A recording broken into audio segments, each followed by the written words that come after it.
Les billets d'argent. Les billets de banque. Parlons-en. Combien coûte la production d'un billet de banque? Beaucoup moins cher que le billet lui-même. Le produit fini vaut toujours plus que le produit brut.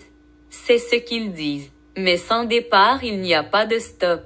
Sans commencement il n'y a pas de fin. D'où l'intérêt de prendre la matière et ne pas lui donner maturité. Rendez grâce à la terre qui vous a donné cette matière en premier lieu. Vous me direz que si la matière première coûtait plus cher que le produit dérivé, nous serions perdants et ne ferions pas de profit. En effet, vous êtes perdant en ne rendant pas sa grâce à la terre. Par contre, pour la nourriture dérivée de l'agriculture, vous rendez grâce en priant à table. En remerciant le Seigneur pour les aliments, pour ceux qui l'ont préparé et produit, et pour sa nature dérivée du bon Dieu. En gros, je dis que sans certaines matières premières vous n'avez rien et n'auriez rien. Car vous exploitez l'Afrique sans la remercier. Dans le cas d'un fruit, comment évaluons-nous son prix d'achat? Par le nombre d'oranges qui existent, ou encore par le prix que l'ensemble des agriculteurs sont prêts à émettre.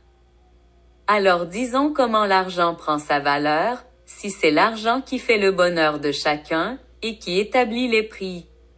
L'argent papier, nous pouvons en produire autant que nous voulons.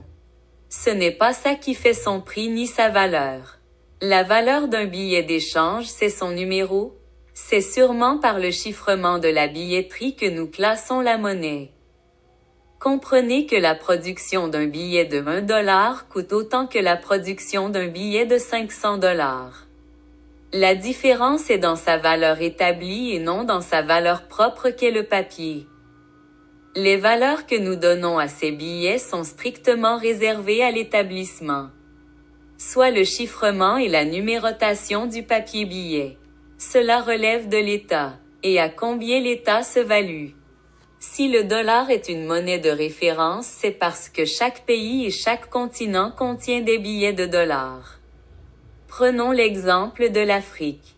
Chacun des pays africains ont certes leur propre monnaie, mais vu que leur monnaie ne vaut rien, elles utilisent les dollars américains à la place pour marchander. Les dollars sont la référence de la monnaie internationale. La monnaie de change.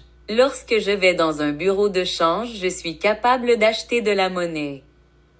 Depuis quand on achète de la monnaie?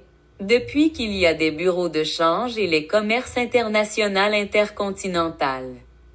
Une orange que j'achète un dinar au Maroc. Combien est-ce que je peux la revendre ici? C'est ça le business commercial et international de la monnaie.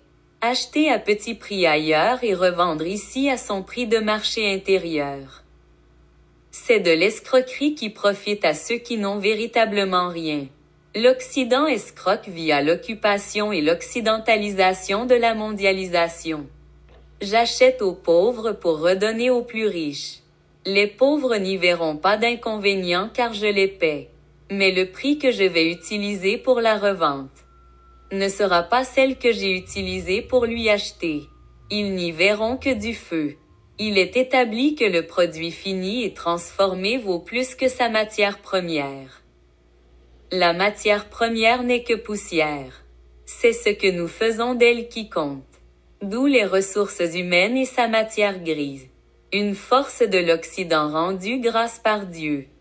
Lorsque j'envoie de l'argent via Western Union à ma famille en Afrique, c'est comme si Western Union devenait une banque pour les Africains. Une banque qui distribue de la monnaie gratuitement ou quasi gratuitement, pour ces Africains qui encaissent sans avoir à travailler. Oui, les transferts de soldes comme Western Union et MoneyGram, pour ne citer que eux deux, fonctionnent comme des banques en Afrique. Elles distribuent de l'argent qui ne sont pas produits à l'intérieur, ni efforcés du travail de ses domiciliaires. C'est de l'argent qui provient de l'étranger.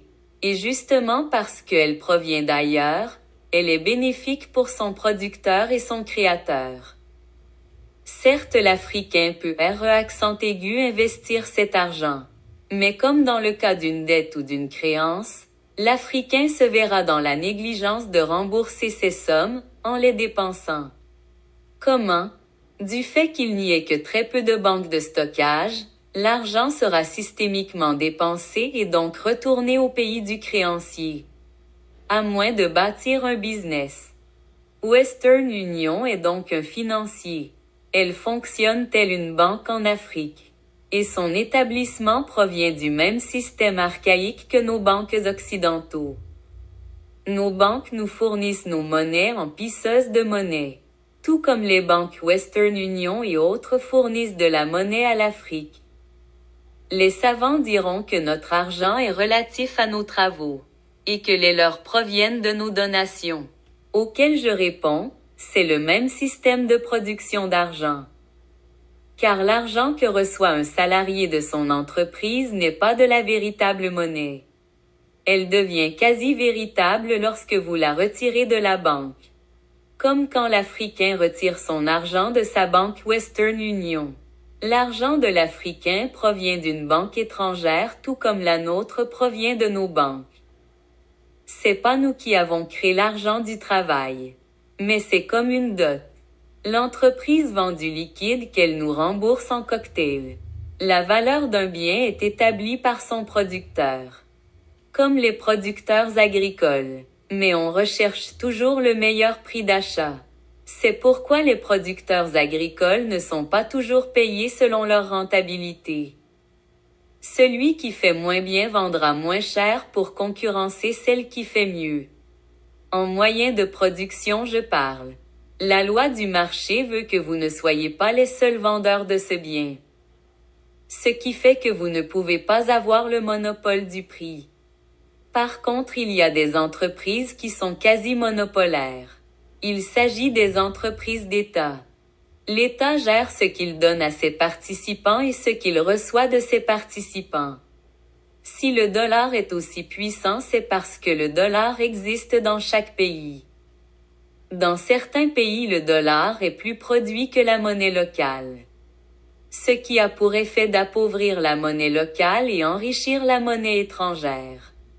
Encore une fois, s'il m'en coûte 99 cents pour produire un billet de 500 $, je devrais être capable d'acheter un billet de 500 $ contre 99 cents.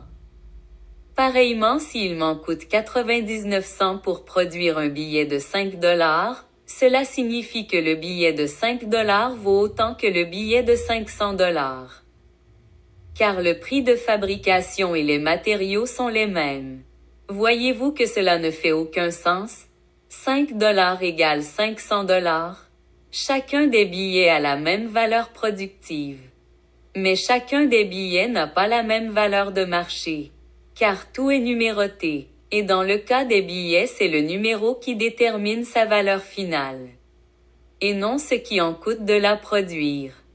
L'argent est donc faux, tout comme la bourse est fausse. La bourse vient des économies d'autrui. La bourse sert de stockage à la revente de sa monnaie. Tout comme nous produisons de la monnaie parfois fictive, via des réseaux fictifs. Nous produisons de la bourse aussi. C'est-à-dire de l'économie des sous. De l'argent qui serviront à plus tard. Après retrait, lorsque nous aurons suffisamment cotisé, et serons finalement et financièrement prêts, à les retirer de la bourse de stockage et d'arrondissement. Je vous ai parlé du système de cotisation. Elle sert aussi à l'économie des entreprises via la bourse. On dit que la bourse RE value. En effet, la bourse apporte des fluctuations d'argent. Ou je devrais dire, des économies qui y sont déposées et retirées aléatoirement. Bien que cela prenne un délai avant retirement. Il arrive aux gens de retirer avant leurs échéances, d'où les fluctuations. Comprenez-vous que plus l'entreprise est populaire, à la mode et en tendance, plus les gens cotisent vers ce marché. C'est-à-dire qu'il y aura plus de gens feront confiance à cette entreprise, cotée en bourse. Et les prédictions boursières viennent des quotas, des tarifs. Non seulement elles viennent de la valeur boursière de l'entreprise, mais également des risques et financements des entrepreneurs. Bref, je ne vais pas m'attarder plus longtemps sur la bourse. Sachez seulement que c'est une cotisation des entreprises et des individus qui servent d'indicateurs économiques et d'informations financiers. Dans le mécanisme de la bourse n'est pas stocké l'argent palpable. Contrairement au stockage de l'argent physique dans les banques. Dans la bourse, nous stockons de l'argent numérique. L'argent numérique relatif à combien les entreprises boursières sont capables de fournir réellement ou fictivement. Autrement dit, si une entreprise fait une chute boursière, c'est parce qu'elle a placé des informations et des données erronées par rapport à sa filière. Et lorsqu'il s'agissait de rendre des comptes, elles en étaient incapables. Et faisaient faillite pour défaut de paiement. Donc défaut de définir sa valeur marchande réelle et non remboursable. Donc au final ce monde se base sur de l'argent. Mais cet argent est truqué. Et sa provenance peut être truquée aussi. Aujourd'hui tout est truqué. Tout est numérique. Tout est informatique. Digital, électronique, hyperbolique, hypersonique. Comprenez-vous que je parle en soutien aux pauvres? Car je ne suis pas riche moi-même. Donc je défends ma cause et ma position dans la classe monétaire. Je ne cherche pas à être riche. Mais contrairement aux riches, je cherche à ne manquer de rien.